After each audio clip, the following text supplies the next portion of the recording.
He co-sponsored the legislation for 38 studios and wants to tell us why. Welcome into My State of Mind. I am Dan York. Former State Representative Jon Brien is my guest. He is from Woonsocket, and he's no longer an elected official because he lost in a primary in 2012.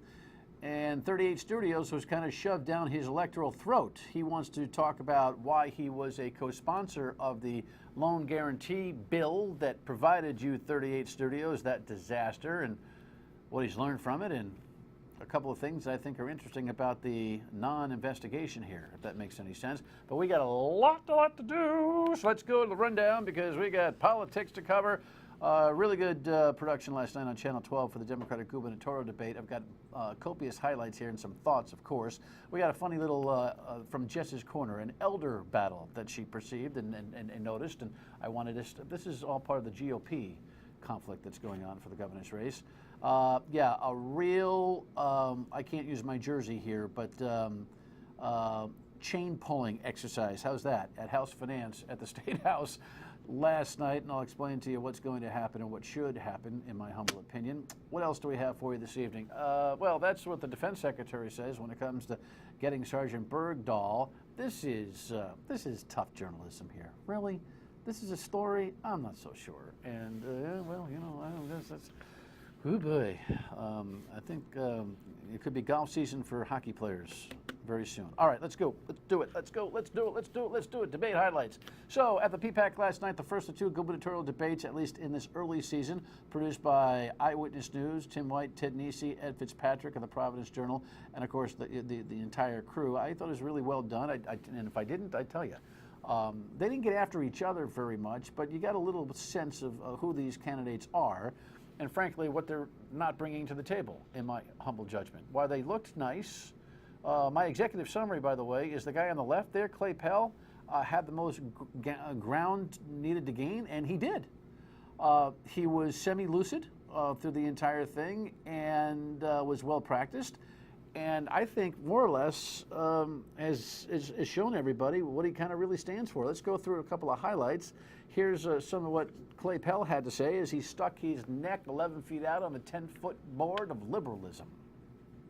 I think that the first place to start is by refusing to lower taxes on the wealthiest Rhode Islanders, refusing to lower the estate tax, which the current budget now proposes. I think that it's time that we stood with working Rhode Islanders, that we stood with people who are struggling every single day and made sure that our budget reflected their needs, that it stood with people who are trying to get a world-class education, trying to start a business, trying to feed and take care of their families. And reducing taxes on the richest Rhode Islanders is not the right way to start that. We need to be competitive, and to be competitive, we need to invest in our people, making sure that we provide people with the wages that they can raise their families on.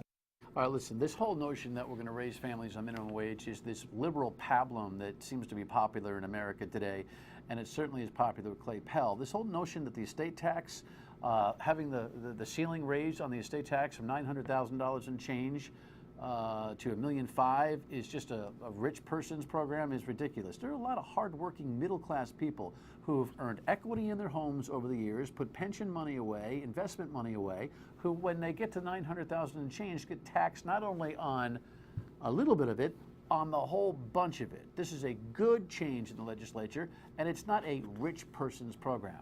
It drives me crazy. Gina Raimondo, I thought, had a pretty good performance last night. She was steady as she goes, and she refuted what Mayor Angel DeVeris had to say about her approach on pension reform. He knows he's taking it out of context. As he says, municipal pensions are set out in a contract, and he did what he was supposed to do. I don't believe we should break contracts. I stood firm on that. I support collective bargaining and contracts. So he did what he was supposed to do and go to the bargaining table and negotiate. The state system is set out in a statute, and so it was obviously very different. It's already saved hundreds of millions of dollars for the people of Rhode Island and possibly prevented the bankruptcy of several cities and towns. It is in litigation. We always knew it would be a lawsuit, but that wasn't an excuse not to act. You know, what the treasurer is saying is that the mayor had an easier time because he had a contract he had to negotiate, a collective bargaining solution to pension reform in the city, and that state statute is a whole different thing. And she is correct about that. She was great on pensions last night, right in her wheelhouse, because she's the architect of the change. What she doesn't admit, and what she doesn't say, of course, is that she bailed on it for the settlement. And I think that's going to be her Achilles heel. I really do. Angel DeVeris, meanwhile, comfortable. Looks a little tired to me, like he doesn't really want to run. Here's an excerpt. One thing I want you to remember is this. Rhode Islanders are going to save Rhode Island. Rhode Islanders are going to save Rhode Island. We focus so much on bringing in business and thinking that someone from the outside is going to come in and save Rhode Island. It is going to be Rhode Islanders that save Rhode Island by building a diverse economy. And I have a plan to improve our infrastructure, to improve tourism, to improve education, to make sure that we train people as well. So, but if you want to go away with one thing, it's that Rhode Islanders are going to save Rhode Island. We have the talent, we have the people, we have the ability, we have the location. Rhode Island is a great place to live, and we can make it a lot better. This whole notion of outsiders stay out, that's kind of what I was at. I couldn't figure out what he meant by Rhode Islanders will save Rhode Island. I asked Rox and Jess. They had different ideas when we started our pre-production for the show. But on the radio today, somebody finally said it to me and said, hey, dummy, hey, dummy, what he's saying is Clay Pell's a bad guy because he's not living in Rhode Island. I went, oh, what is that, code? What is it, passive-aggressive debate battle? Is that the best Angel can bring? Doesn't he look tired, as if someone's saying, Angel, you've got to run for governor? I don't know. He just doesn't seem to have the spark. So here's a post-game analysis, because they all think they did a great job. I was able to portray that I have a vision and also the track record to get things done. We show that I'm not a politician, that I have a plan, and that I am going to stand on the side of working Rhode Islanders. From my perspective, I feel very, very good about having a chance to talk to Rhode Islanders tonight about my vision for the future of the state of Rhode Island. Can I just say this to Clay Pell? Clay, you're running for a political office. Ding dong. You're a politician. Okay? When you run for a political office, you're a politician. And everybody understands what a politician is. It's not a dirty word. Don't make it out to be. Next item. Really quick from Jess's corner here. She picked up a couple of headlines I thought were kind of interesting. Check this out. This is an op-ed that ran a couple of days ago. Former Governor Lincoln Amin. We talked about his comments about Ken Block. Now he's put it into words. And, he's talking about, we're talking about Block and Fung here on the GOP side. By the way, they'll debate next Tuesday on Channel 12, same bat channel, same preemption, same jeopardy for the Dan York State of Mind. It's all part of the season, But anyway, he says, the former governor says, a candidate selling for the top state office needs to be honest, forthright, and open, not dodging reporters' questions that Block tends to do. Okay, whatever, Governor. It's kind of like, okay, Governor. I kind of want to pat him on the shoulder and say, all right, Gov, thank you very much. Okay, all right. But then in the elder battle, here comes Ken Block's dad, who's no spring chicken. Proud to be Ken's father, Bartley Block. Proud to be a blockhead. So we kind of notice we got a little geezer battle going on here for the GOP nomination. I would think, though, that those two are going to be a lot more aggressive with each other next Tuesday night on Channel 12 at 7. So mark your calendar. Next item, 38 Studios Song and Dance. Here's a package from Maura Kennedy on the coverage of this hearing last night on a bill that says don't pay the 38 Studios debt. House Speaker Nicholas Mattiello's decision to pay back the 38 Studios bonds is causing some controversy on Smith Hill. Legislators like Representative Karen McBeth think the state shouldn't pay back millions of dollars owed in the moral obligation bonds. I've stood strong to what I believe in the entire time, and at this point there's been no evidence given to me that we should pay it. And I think each representative in there has the opportunity to weigh the information and make that decision for their constituents. Tuesday, the House Finance Committee heard a bill introduced by McBeth which would prevent taxpayers from paying back roughly $90 million owed to bondholders. But not everyone thinks McBeth's proposal is a good idea. Defaulting in general, when this is a voluntary default, is a very big negative. That is a stigma. And so that would hit us as well. This URI economics professor argued that defaulting would cost taxpayers more money in the long run. We've gotten on the map, and very often for the wrong reasons. And those kind of things will stay with you for a while. So I would not at all be surprised if municipalities find that they have to pay more to raise funds. Yeah, Len Ladaro is a smart guy, a good economist. He's no bond expert. So take that with a grain of salt. What's going to happen is that the House Finance tomorrow will most likely turn down this don't pay the 38 Studios bond legislation, and then that'll prevent any amendments on the floor when the big budget comes up and the money is included, which will give cover to all those weak-kneed politicians out there who are getting a lot of heat from their constituents on not to pay the bond. We'll talk with Jon Brien about that coming up. Quickly, Sergeant Bergdahl was recovered for all the right reasons, says the Secretary of Defense. We've got a headline here on that. Imperfect, but the right decision. He had a long hearing today, the Secretary did. He was held captive by the Taliban in the Haqqani network for almost 5 years. He was officially listed as missing captured. No charges were ever brought against Sergeant Bergdahl, and there are no charges pending now. As for the circumstances surrounding his captivity, as Secretary of the Army McHugh and Army Chief of Staff Odierno will review later, and they've said clearly last week that the Army will review. They will review this exchange, circumstance, captivity of Sergeant Bergdahl. I hope they do. Here's the key. There were 80 to 90 people in the loop through all the agencies that this operation was going to occur. They could have let congressional leadership know. They didn't. It was wrong, and they know it. Speaking of wrong, this is wrong. Really? You know, somebody has a smartphone and tweets out a photo to the media, now it becomes news. Here's the headline real quick. This poor cop on duty, probably, you know, working a, traffic project or something after a long shift. It takes a little nappy, and she's got to write letters for her own. Enough, okay? Enough. And why this is journalism, I have no idea. Why? Because some joker's got a smartphone, we got to run with the story? And the Rangers better run like heck on the ice tonight and avoid that sweep. What a terrible, devastating end to a great season if they let it go.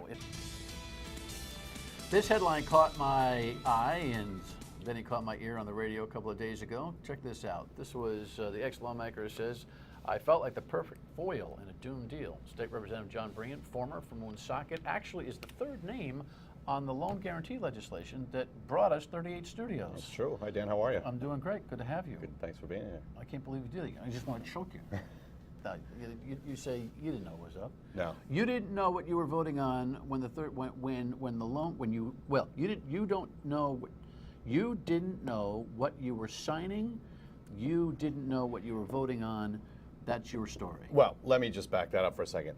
Did I know what I was signing? Yes. I was signing a loan guarantee bill for the EDC, which was presumed to be for tens or even hundreds of small businesses in the state of Rhode Island. So when someone says, "Oh, well, you didn't know what you were signing," no, I did. I was signing the loan guarantee. I was signing the loan guarantee program.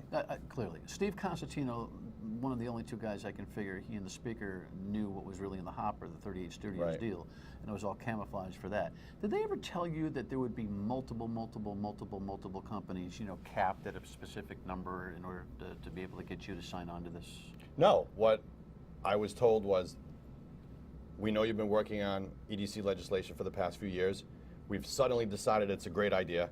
We're going to attach that to this bill. It's a good bill. Take a look at it. We'd like you to sign it. So I take the bill back to my seat, read through the whole thing, say, hey, this is a great piece of legislation. This does work really great with what I've been proposing. And I signed it and gave it back to the chairman. You were proposing, you had a client, right? Or, I mean, a constituent that had an idea about another program that you thought dovetailed into this. Yeah, well, I had a former colleague that brought to me a program that had been working very well in a number of states, a proven economic development model that would help small businesses in the state bid on, win, and comply with federal contracts, which is a very daunting process. And so it was basically a support system within the EDC. And so I figured, hey, this is a great program. The ratio was approximately, for every $1 invested by the state, 165 federal contracting dollars come in. Great way to grow your business with all the Fed money that's out there. Suddenly, a good idea that had been a good idea for 3 years was a really good idea, and they tacked it onto the bill, and it passed. And it passed. And nobody's done anything about it. And it's never been executed. No, it's still sitting there somewhere in the ether. Okay, so unwittingly, the legislature approves this loan guarantee program, and we get 38 studios. Right. And you come out in the newspaper this week with, hey, somebody finally acquired and said, hey, how come you're the third name on this thing? What was your role?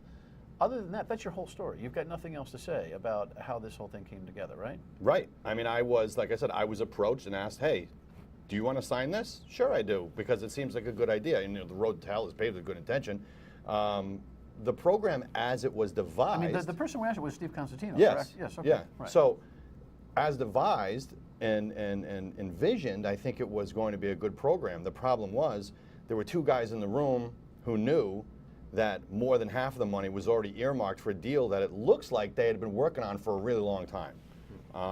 And that ultimately is how myself and approximately 72 other legislators in the room got the wolves pulled over their eyes. All right, and when we come back, what's the moral of the story with Jon Brien? Stay with us.